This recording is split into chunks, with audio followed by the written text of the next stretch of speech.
Hello बच्चों। यहां दिया है जैसे क्वेश्चन में कि end A of the bar A B in the figure rest on frictionless horizontal surface and B is hinged. ठीक है। A horizontal force F of magnitude 120 newton exerts on and A. You can ignore the weight of bar. ठीक है। What is the net force exerted by the hinge from B? Clear. तो समझो सबसे पहले जैसे ही हम लोगों ने ये हॉरिजॉन्टल फोर्स अप्लाई किया तो इस वॉल से एक हॉरिजॉन्टल फोर्स बाहर की तरफ में आ रहा होगा या जो हिंज लगा है उससे बाहर की तरफ में आएगा और इन दोनों के मैग्नीट्यूड सेम होंगे। क्लियर। क्यों? क्योंकि रॉड का कोई हॉरिजॉन्टल मोशन कोई वर्टिकल मोशन नहीं हो रहा है। यहां से हिंज से एक जो हॉरिजॉन्टल फोर्स आएगा एफ एक्स, इसका जो मैग्नीट्यूड होगा वो इस एफ अप्लाइड के इक्वल होगा जो कि हम लोगों के पास हो गया 120 न्यूटन। क्लियर है। अब आते हैं रोटेशनल इक्विलिब्रियम के लिए। तो अगर हम रोटेशनल इक्विलिब्रियम की बात करें तो ध्यान से देखिए, यहां कहीं पे हम लोगों के पास कोई भी एक फोर्स लग गया एफ वाई, नहीं पता कितना है। ठीक। तो अब अगर हम लोग मान लीजिए किस पॉइंट के अबाउट टॉर्क निकालें, चलो हम इस पॉइंट के अबाउट टॉर्क निकालते हैं ए के अबाउट।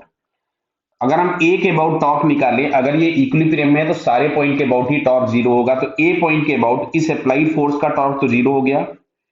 ये जो एफ एक्स है इसका tendency of rotation anti clockwise और इस एफ वाई का टेंडेंसी ऑफ रोटेशन क्लॉकवाइज है। नेट टॉर्क अगर जीरो है तो दोनों के मैग्नीट्यूड ऑफ टॉर्क आपस में क्या होंगे? बराबर।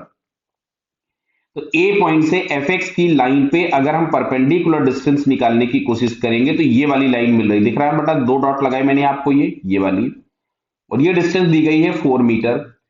तो जो एफ एक्स का टॉर्क आएगा वो F X into four is equals to magnitude torque F Y का भी उतना ही होना चाहिए। अच्छा, एफ वाई का लाइन ऑफ एक्शन ये वाला है तो इसके लिए परपेंडिकुलर डिस्टेंस ये वाली होगी। बेटा क्लियर हो रहा है क्या? तो अब देखो ये समझ में शायद आ जाना चाहिए कि ये हम लोगों को 5 मीटर गिवन था, ये 4 मीटर है, तो इसका जो बेस होगा वो 3 मीटर हो जाएगा, मतलब एफ वाई इंटू थ्री। और एफ एक्स बराबर था हमारे पास 120 into four is equals to F Y into three. तो ये हमारे पास हो गया 40।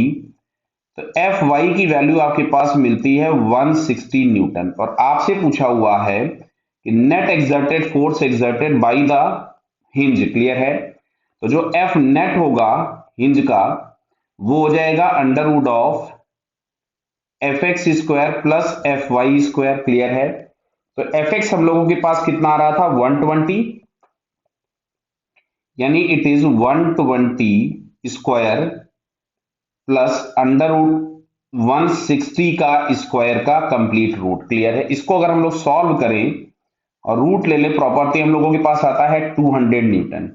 तो 200 न्यूटन यहां पे हम लोगों को फर्स्ट ऑप्शन में दिया है, so it's first answer is correct. Okay बेटा, ऑल द बेस्ट।